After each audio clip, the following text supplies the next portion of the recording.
My name is Andres Sanchez, Andres Business Finance, and I am here today again with Mike Menahem from Govbidpro.com, bringing you the latest in what is going on in government contracting. So, Mike, I'm really excited to talk to you today because we discussed a little bit about what happened last week compared to this week, especially in their certain realms or industries.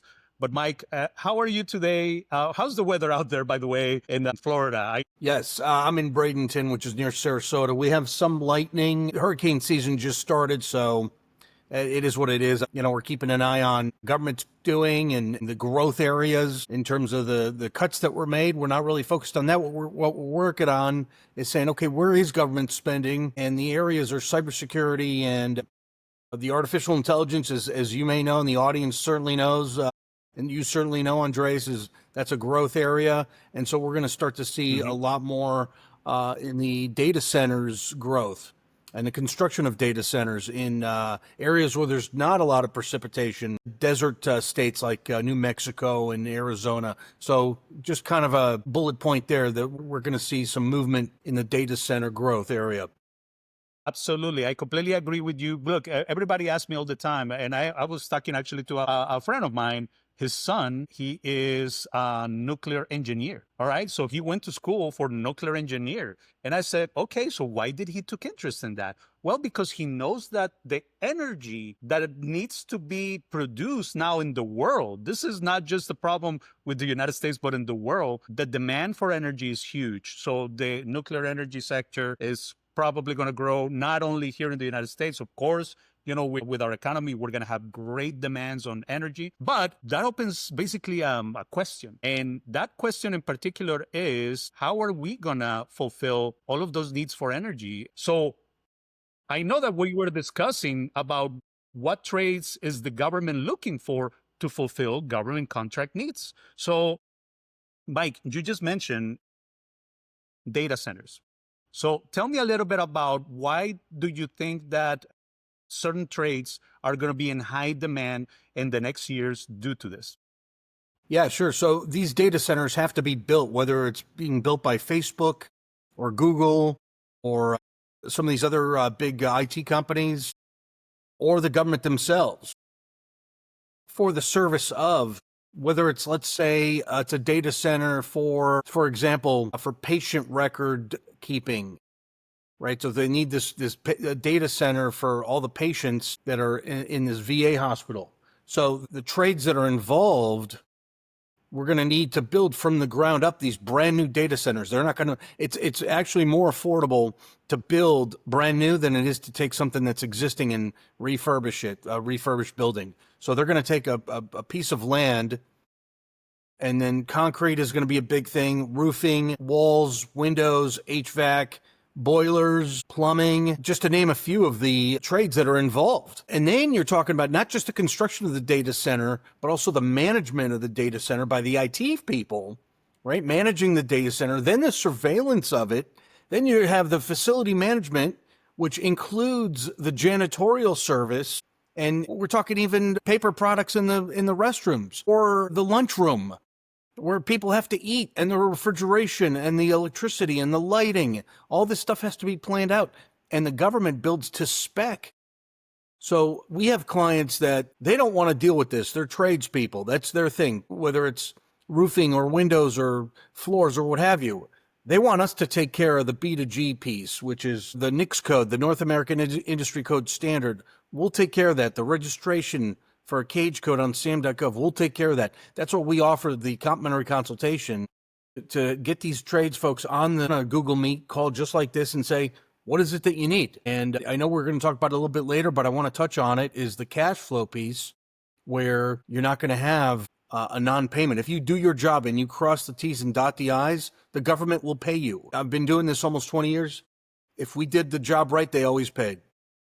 That's important for cash flow. For sure. I mean, trust me, everything we look when we are discussing with any company or their plans for growth, you know, like, okay, I want to get into government contracting? I want to get into maybe, doing contracts for certain private sector demand. Well, what happens with most private sector demand is that there's a lot of, up and downs. Okay. So the flavor of the year or the flavor of the next couple of years, this is what they're planning to do. There's a company that is growing. But then guess what? Then you get to, basically maximizing the expansion, and then that's it. Then you need to look for the next company that is looking to grow. Well, guess what? The government is always going to need you. People have a conversation with you, sit down, say, okay, I do construction, let's say in this case, all right? And then they say, okay, I do this type of construction. Then you can basically make a determination, an analysis, the consultation, to see if there is an opportunity for your particular trade to be able to suffice into the government contracting.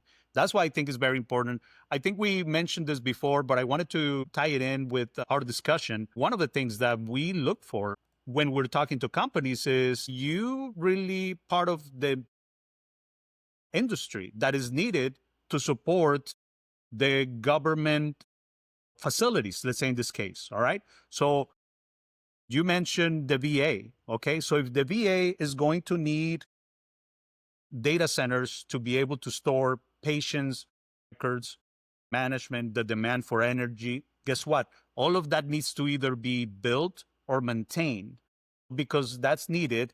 You already know that just basically, this is numbers from 2023, how big of a sector is the VA into all of the government spending. So we need to continue to provide it, and we need to be able to be ready. So that's why people talking to you is a very important thing, really understanding what the opportunity is. Because they might not know that those opportunities are there, and you know it. And I want to put an exclamation point on something you're talking about is that's part of our job here at Govbid Pro is in terms of being B2G, business to government, sales managers for the tradespeople, for IT companies, for medical device companies. A part of our job in terms of process, let's talk about that for a little bit. In terms of process, one of the pieces that we provide is the research, like you just mentioned, and say to a company, I was just talking to a company late last week, and they, long story short, they're in construction. And I said, look, what you need to do is go to FEMA, which is the Federal Emergency Management Agency. They're a part of DHS, Department of Homeland Security. So that's going to be where there's some growth in terms of DOD, DHS, Homeland Security, DOD's defense, VA, then, Social Security is not going to go away. So those are the big four. You're going to see some drops in energy, Department of Education, Department of Energy. But that's what I want to share with the audience is the research piece of saying, okay, creating that bid strategy and saying, this is what we want to do in the next 24 months. And we want to get in and get a VA contract. That's going to be a 5-year contract. Okay. So that's something that, we talk about. Or a company might say, look, we want 20 purchase orders a year, 20 or 10, whatever the number is. Okay. So that's going to, you have to quote. So again, that creates what's your bid strategy. So, and then we talk about that and it's custom for each client. Each client. Absolutely.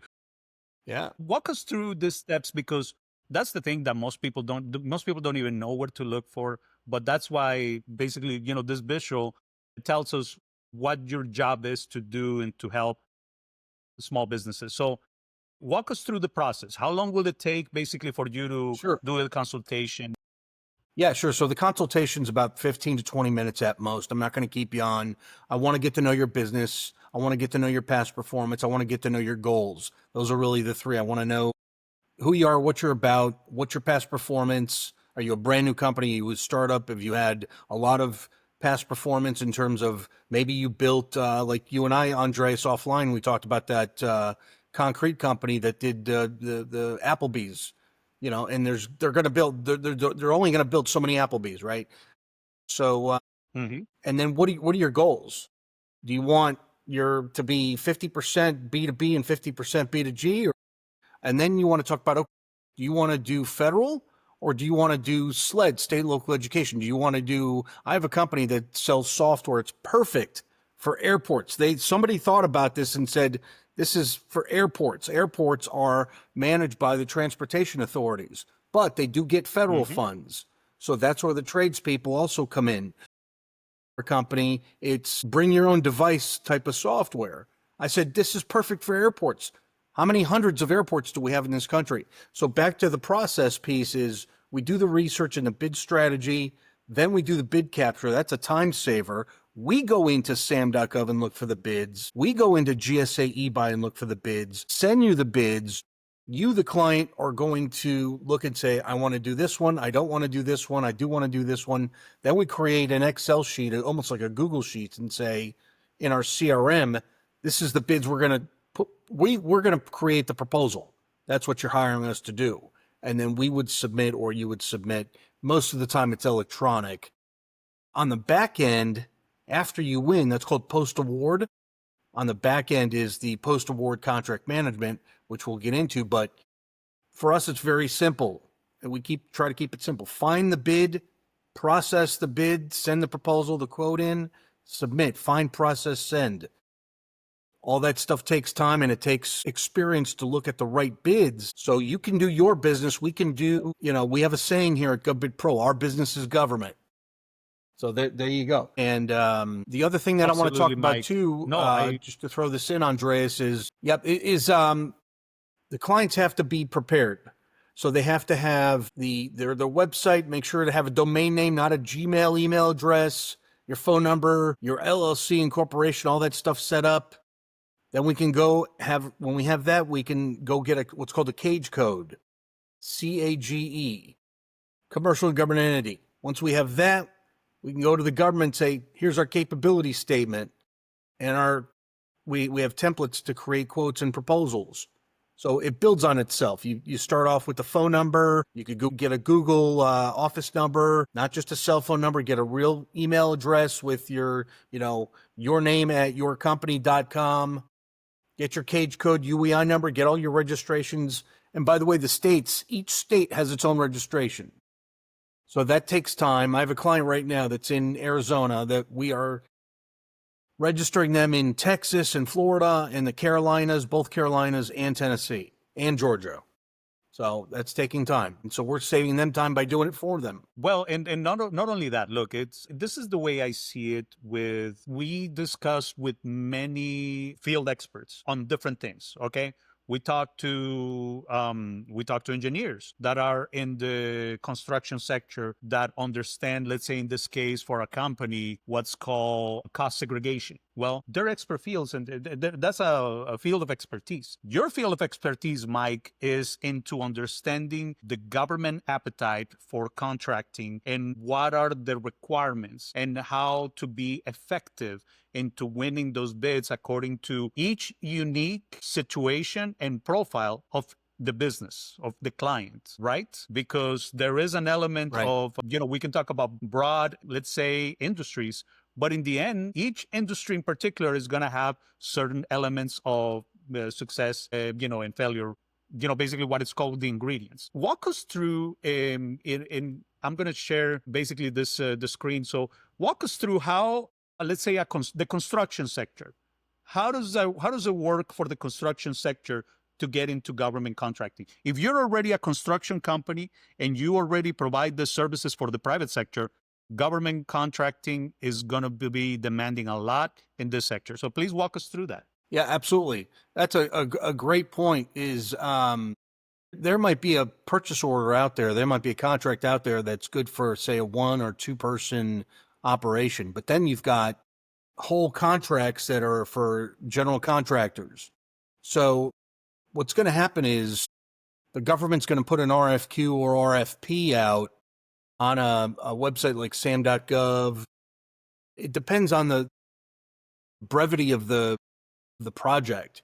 If, let's say, they say, okay, we want the whole data center, an entire data center built, and you have to have your subcontractors, and it really depends on the government contract manager.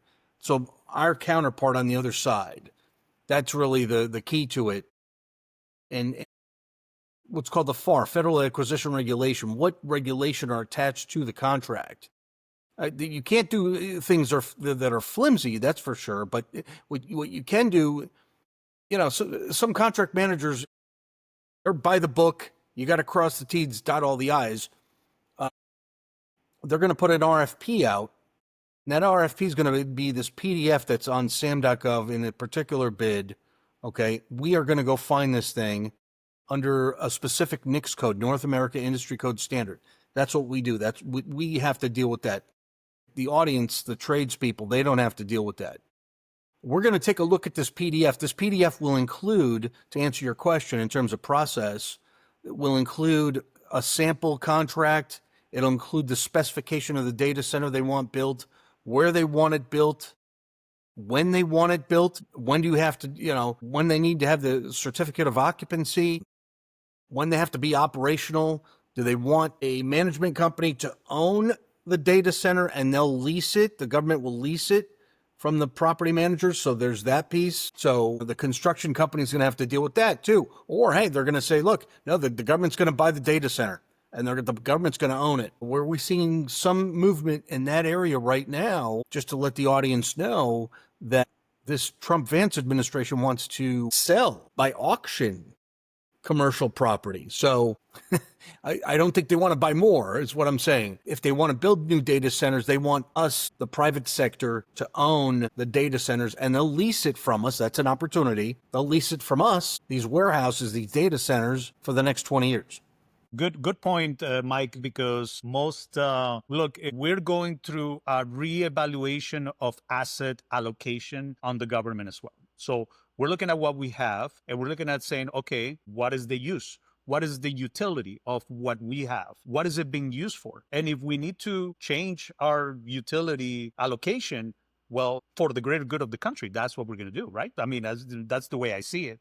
So data centers are going to be necessary. Why? Because we want to protect and house a lot of our technology, our IP. Data centers, manufacturing. There's several lines of manufacturing that are going to be let's say, basically encouraged, to be able to be brought here. What you're seeing, and we discussed it last time with Qualcomm and other, basically technology industries. You see it even, with its own Tesla, where they were getting ready to build their next location or their next factory in Mexico, and then they decided to do it here in Texas. So we are seeing, okay, there's reshoring, nearshoring of things. Right. We're going to continue to see that. So we're going to need to be able to suffice all of that growth. Mike, also, I want to make sure that people understand that this information is made for people to get an idea of how government contracting is so important in the next years, that it's not going away, that we need small businesses to supply and to maintain and to manufacture and to construct a lot of our infrastructure. I want to point out the information that they need to have and where they can contact you. In this case, Mike, I want to leave them with the list. Can you walk us through the list real quick so people get ready to call you? Yeah, sure. Absolutely. Yep. So I do want to just mention one more thing. The government only buys things, and we're talking about $1 trillion budget. I don't want to take a lot of time, but what's important to the audience is that about 26% of our federal budget, that's just the federal, not state, local education, not the states, not the municipalities, not the airports, not the jails, not the police. I'm talking about the federal government. 26% goes to set-asides. That's including small business, woman-owned, veteran-owned, day businesses, minority. So those companies, those small businesses, which is the majority of the economy, are less than 100 employees. The contract manager at the federal government will say, I need a small business less than 250 employees, less than 100, less than 50. I need a micro business for this bucket of money for this project that's micro, less than 25 employees. So, and that's us. That's our audience. That's who we work with, right? So it's set aside already. Yeah, we talk about that SME, small medium enterprise here in the United States. It's very interesting because we're talking, I mean, as an SME, you can do really well and have a very, very nice life here in this country, in the United States. Why? Well, because of course, like this system is built to maintain the growth of businesses and to employ people and to, create better quality of life. SME, under 100 employees, let's say under 5 million, of under 5 million of annual sales, even under 10 million, still, revenue. Yeah. there's still a lot of companies that are in that space. So they can definitely take advantage of being able to use that as a strength, to be able to have a very comfortable business growth. Right. Okay. So the first thing, as the slide pops up, is you want to have your house in order, right? You want to have your website. You can get a website any of these services out there with a domain name, the government's going to check you out. So have your website and your phone number ready to go. If it's your cell phone, fine. I do recommend like an office phone number.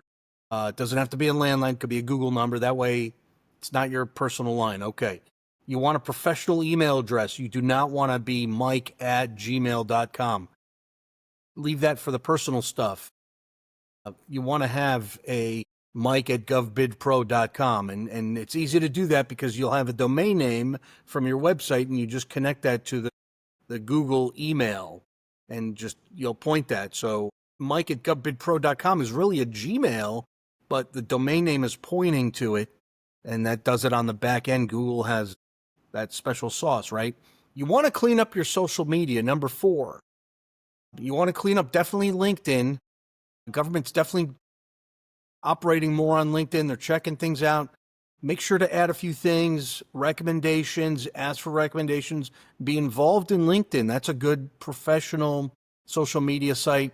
Facebook, not so much when it comes to government. I know government contract managers, they're not Facebook people.